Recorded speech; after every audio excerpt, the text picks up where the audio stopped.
All right. So, did you see Bernard's backstory coming? The whole twist with that? Yeah. Not at all. Me neither. Yeah. Everyone was like, as soon as I saw this show, I was like, Bernard's not good. Like people have been bragging about how they saw that coming, and I was no way you could. legitimately surprised. I was because I watched it the second time and I was looking for like tells for it, and there isn't. I think people are fucking liars, Yeah, and they I saw agree. that episode and they're like, I saw that. Nah, like, they're. you can't. Dude, guys, don't trust your brains as much as you do. A lot of people are like, oh, I saw that coming. It's like, Yeah. but you never said it out loud or gave us any inclination that that's what you were thinking. So, like, you're just telling yourself. There is, like, one thing I noticed and how they bring up, well, spoilers, Bernard is actually a robot recreation of, I can't remember the name, but the Anthony Hopkins character's old partner that helped create Westworld, whose name is Arthur. So Bernard is a robot recreation of Arthur. And one way you can kind of like maybe think about it is at the beginning, the very first episode, Anthony Hopkins shows Bernard a picture of him and one other guy, and you're supposed to assume that that's Arthur, but they never show like an image of Arthur with Anthony Hopkins referring to that's Arthur right there for the whole series, you know. So that's something I kind of picked on, but they throughout the whole series they do like kind of a whole red herring like thing where they lull you into a false sense of security of making him feel like a human by him having experiences like that thing of him having dreams about like his son dying, and like they have the scene where like he talks to like we think he talks to his wife over a video communicator. He's problematic. He has flaws. Yeah, and human characteristics. Exactly, and then that just really cements, and it works so well. Yeah, the dead child and the wife was probably the first time that everyone was like there just hasn't been a good explanation. Mm-hmm. There wasn't a good explanation for not trusting that at any point. I agree. So that was a really good choice. It makes you a false sense of security there, but it works so well because it makes it really cements like how real this feels to the robots, because the whole series you're seeing Bernard like experience these things, and he feels these things for these events that have happened to him, and you feel that with him because you think he's a human character, but then like it doesn't throw it out the window once it reveals that he's actually a robot, and it just makes you feel more sympathy for all the other robots. So they're really feeling this shit. This is real to them. Yeah. You know? It's so exciting as a show. Yeah. Because like that whole aspect of it is totally happening, and Bernard is like, he is literally the bridge for us understanding what are the bots called again? I fucking forgot. Hosts. Yeah. He is literally the bridge for the audience understanding of the hosts. Mm-hmm. He does the exposition. He like the hosts were created with Yeah, exactly. So he's the reason that we understand them. And normally when it's interesting that they spend so much time talking about writing in this show when the writing in this show is so complex. Like it's a really bold fucking stance to write a shitty writer in your script. Yeah. Because it's like, dude, but they worked hard to earn the right to do that, and they totally have it. Yeah. So I think it's interesting how, like, when Harry Potter starts out, Harry Potter is a know-nothing kid who doesn't know nothing about the magic world. Right. We can be in the place of he's a conduit for us. Yeah. Definitely conduit. Same with Legend of Zelda. Link doesn't have a voice, and sometimes he doesn't have his own. He doesn't have his own name because he's a conduit for our traveling throughout this universe. And we need to understand that character right off the bat. Yeah. We don't need to ask questions. We don't need to be like, but what was it like growing up with this? Because in all reality, that character should be relatable to us. We should be able to immediately walk in and know what they're thinking. Exactly. So they gave us Bernard. Yeah. And then flipping that and saying like, that was a robot the whole time. You were feeling with things. that. Yeah. You were already relating to that. Exactly. So you can't. So I think people really cheat. There's no defense for like not like trying to find reasons for the robots to like not be right in what they're in wanting to have like their freedom and stuff like that. Yeah. In the beginning, we were following. Yeah, And exactly. we felt for the robots. So like, have you ever seen Battlestar Galactica? I don't think so, no. So not the show. I watched the revamp of Battlestar Galactica when I was like 13. Don't fucking hate me for not watching the originals. Fuck you guys. So in Battlestar Galactica, the big thing is that there's Cylons, and they look like humans, but they are robots. Yeah. And then their plan of attack, I'm going to spoil the whole fucking show for you. That's okay. Their plan of attack was they made prototypes that looked like certain humans, and then they dropped one of those prototypes within human society, waited a bit till they got ingrained in their culture. I think it was like 5 or 7 of them, and then attacked. Oh, like so sleeper agents kind of. Yeah. So they attacked. Everyone got blown up into space, basically. They destroyed the Earth, so everyone was living in these spaceships, one of which was the Battlestar Galactica, name of the show. Huh. So after many seasons of learning with characters, growing with characters, loving characters, you find out that 4 or 5 of them are on the other side. Yeah. It's like finding out that they were Sith Lords the whole time. Yeah, like, for sure. It's intense. And there's this one character specifically who got married to, she was a mechanic, and she got married to another mechanic, and they were the fucking cutest, and I loved them so much, and they find basically someone else shows up looking exactly like her, and it's like, you have this moment of what would you do if Tyler walked in and was like, yes, I'm a robot, and I planted that prototype of myself so that you could learn to trust him, but he's a dirty robot just like me, and they'll all fucking kill you. Like, they do use it as a threat. They're like, we did plant like 4 or 5 sleeper agents within your society, and you know and love them, and you treat them like humans, and you respect them, so fucking respect. Like, that's the other thing. All the Cylons want is respect. They want to be treated like humans and get human rights. The humans don't want to get that because the robots have always been their servants. Okay. So this really, sounds very similar to like what Westworld's getting except at. the Cylons are organized. Yeah. So the Cylons know this is how they're going to do it. They're going to implant those people. People are going to learn to love them, trust them, and marry them even. Yeah. And then they're going to say, like, dude, the whole time those were robots.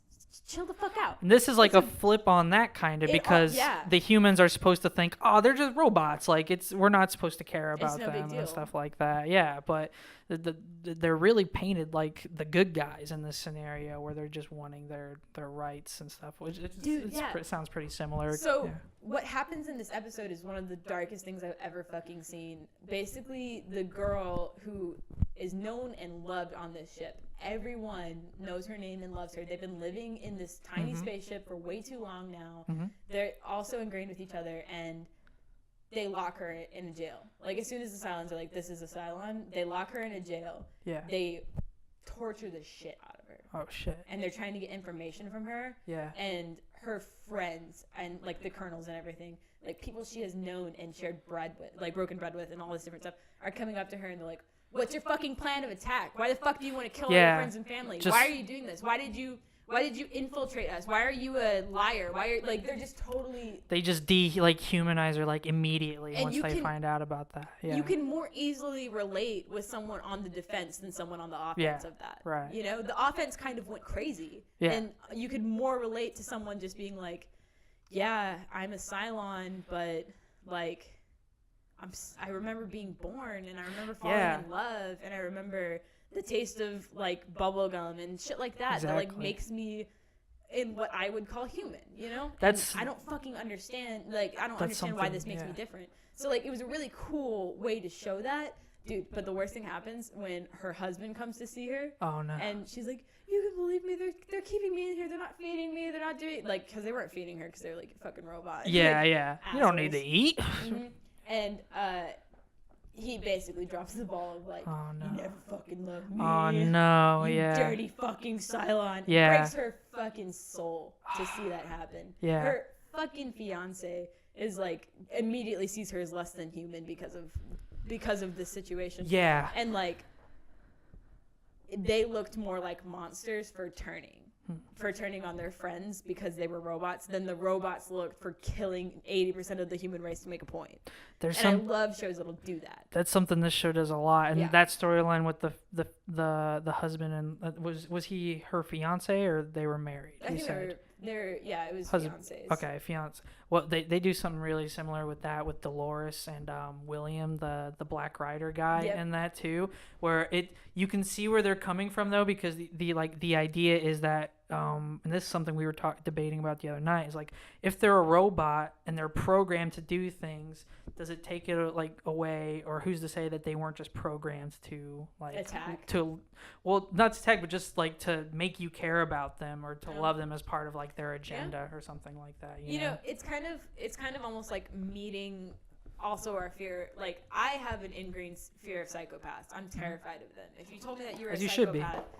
Well, it's also a mental affliction. Well, if you really want to observe it from a totally scientific point, it is mental affliction, and it does make living harder. Yeah, people. They have to learn how to mirror human emotions, and they're seen as these serial killers, and these, like, it must be terrible for anybody who's living a normal life with the definition of psychopath. Yeah, I guess when you said that, I immediately thought of like Right? serial killers and stuff like serial that. killers, So that's definitely there. Emotion, whatever. That stigma's but it must there. be, it must be awful to have those wires not connect. Right. To not understand. To have to live in that head and with that view of the world. Yeah. To just never be able to understand, Exactly. like, why you basically don't understand, like, motivation. Yeah. Why anybody does anything. Because Yeah. you don't have that emotion. You don't think anyone else has emotional impact to things. It's fucking crazy. Yeah. So, like, with Westworld, it's like Battlestar Galactica in that fact, but it's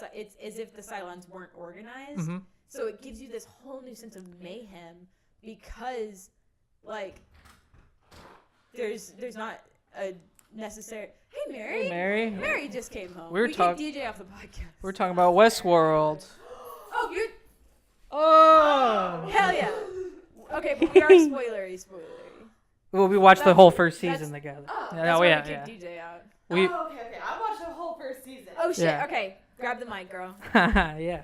We have just been joined by the first star of Technically Human. Please welcome Mary. Hey, I'm so obsessed with Westworld. I know, right? idea. Oh, It's all I want to talk about. I gotta say, I'm so glad you liked it. Have you ever seen Like, Battlestar Galactica?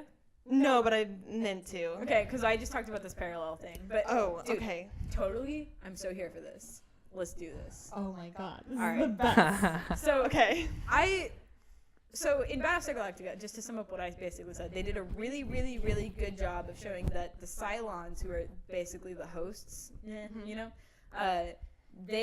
their intention was to make you care about a Cylon without knowing that it's a Cylon, and then hopefully in revealing that, they'd all be like, oh, you're just like us. Did not go that way. Everyone fucking hated that person. It was a really awful scene, made me very sad. So it was interesting to me to see Battlestar Galactica and then move on to Westworld, because Westworld has less organization in their it's the beginning stages. It feels like what you're saying is like Battlestar Galactica. You're already seeing like the uprising of these like mechanical beings that are trying to just get their like rights because they feel themselves as human. But in Westworld, you're seeing the beginning stages. Yeah, crazy. Exactly. So it's crazy also that they don't have organization. To me, that's the wildest part about all of this. Yeah. Is that they're kind of the omnipotent, understands all of the things, super being robot people. Yeah. But they're the least organized people in the whole system. It's because they're not in control of anything. They're Yeah. still like being controlled by this system, and they're just becoming aware of like the system. Because like we were talking about before, and this is something that brings up about just like consciousness and like life in general. Like to them, they have no clue that they're in any kind of system. They have no clue they're in this theme park. To them, they're just like living their lives. It'd be the same as like if one of us one day like found out that we were like in a computer simulation or in this very Westworld type thing where we're actually a robot. Like the rest of our lives feels very real and to us, you know. And there's to them, they're just now becoming aware of this system, I guess. It's a very kind of all over the place way of saying it, but yeah, that's. Yeah. You see what I'm? Did I make sense there? I made sense to me. you. Okay, I get what cool. you're saying. Yeah. Yeah, so it's super interesting to think about. Sorry, I'm losing track very quickly. Sure. You got this. You got it. Yeah. I guess what I find the most like difficult about Westworld is there's not an easy answer. There's not a goal to get to. It's kind of at some point it's like this whole maze thing that they're throwing in there of like solve the maze, the center of the maze. That's been a really useful element. Yeah. Because it's giving us a sense of a destination. It gives you a physical manifestation of the journey, the consciousness. Yeah. What we're going to, why we're going to it, the promised land. Exactly. But we have no fucking clue what we want as an audience. Because we also talked about this. They did a great job of inserting Bernard as the... Fuck yeah. What'd you call it? You said the like perfect the conduit. Yeah, he's the conduit. It's like, in Legend of Zelda, how he doesn't have a voice because you're supposed to, like, as the gamer, imagine yourself as that character. Right. So Bernard, they do this conduit thing in a lot of movies. Harry Potter, especially, I think is the best example. They put a non-magic person there so that they could explain all the magic to that person while explaining it to you. Right. So they do this also in Westworld with Bernard. So they put Bernard there. Bernard explains how the hosts work. Bernard explains how the whole park works. Bernard explains how all the people come through and like what it all means, right? How you work on he even shows you how to work on the hosts. He shows you how that happens. He knows how they work and stuff. So he's our conduit for learning. We put ourselves in the place of Bernard, and then we find out almost in a way we were silent, like we were hosts because he was a host. We couldn't tell the difference. Bernard is like the view from the outside world, like the real world, like the conduit for us to experience. But then I feel like Dolores and later on in the season, Maeve are supposed to be the conduits for inside the world that we're supposed to like experience, because like I said, we could very easily be in the same position as them right now, where we just go through our whole lives like blissfully unaware that we're, everything that we do is predetermined by these controlling people, and we're just part of like this game. Oh man, someone once made a joke that was something along the lines of like, we're just ants in a farm that God kind of shakes sometimes. That's kind of like, that's a way to look at like people. It's okay. To religion, but people thought of religion as a like predestination, right? And it was someone else had this figured out, and it was almost like we were kind of in a simulation, where it could be argued that that's what we wanted to hear. We wanted to believe we were being controlled. Something. I think a lot of this is going to offend a lot of people. Sorry. No, I'm about to offend a lot of people, but I think a lot of that stuff is kind of our coping mechanisms with the answers that we don't have.